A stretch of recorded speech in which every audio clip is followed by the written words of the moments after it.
بسم اللہ الرحمن الرحیم۔ سورۃ الکوثر کا مجرب عمل۔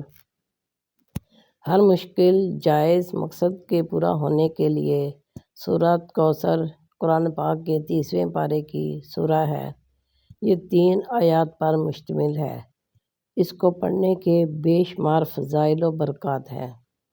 سورۃ کوثر پڑھنے سے اللہ تعالیٰ ہر مشکل، ہر تنگی سے نکلنے کا راستہ بنا دیتا ہے۔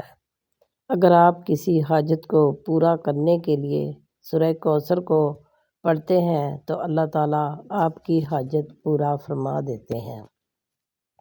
پڑھنے کا طریقہ یہ ہے: پہلے 2 رکعت نماز نفل حاجت کی نیت سے ادا کرنے ہیں۔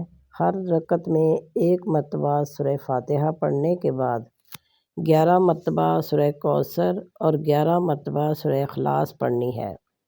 جب آپ 2 رکعت نماز نفل حاجت ادا کر لیں، اس کے بعد جائے نماز پر بیٹھ کر پہلے 3 دفعہ درود ابراہیمی پڑھنا ہے۔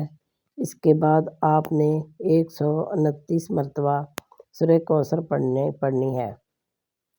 جب پڑھ لیں گے تو آپ نے آنکھیں بند کر کے مکمل توجہ سے اللہ تعالیٰ کا ایک اسم مبارک یا سمیع کو 100 مرتبہ حاجت کا تصور ذہن میں رکھ کر پڑھنا ہے۔